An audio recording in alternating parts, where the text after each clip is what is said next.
Is Mexico racist? Most of the people think racism doesn't really exist in our country. The mere fact about talking about this topic is conceived as a taboo.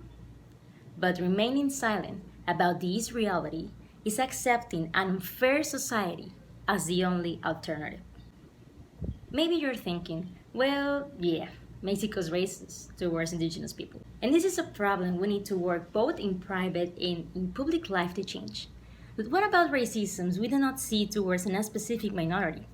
What about racism we ignore in our daily life? Let me give you some examples. All the commercials and brands images that show the Mexican as a white-skinned person? The Mexican soap operas and series that only use white people as the main characters? The CEO and public relation positions that only hire white people because dark-skinned people are not the company's image?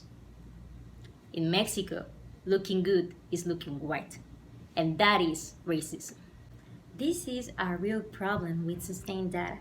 According to the National Institute of Statistics and Geography, only 16% of the darker-hued population has a higher education level, in comparison with a whiter population, which has 30.4% a higher education level.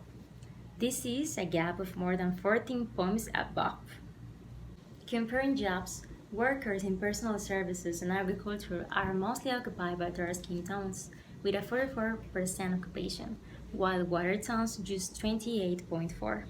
And in jobs such as officers, bosses, and directors, dark skinned people are only occupying 2.8%, and white people 6.1%. We need to accept this reality. And some people can say, well, yeah, but white people face racism too because dark-skinned people make fun of them by calling them, for example, whitexicans. But it is not the same being denied basic human rights and equal opportunities just for your skin tone than being insulted for your privilege. I invite you all to accept this reality, because accepting it is the first step to change it. We need to stop hate between us. We need to open our eyes to see the shades of color in this blinded country. Mexico is racist, and it's up to you and me to create equal opportunities for everyone, being the only thing that determines our merit, the intelligence of our minds, and the nobility of our hearts.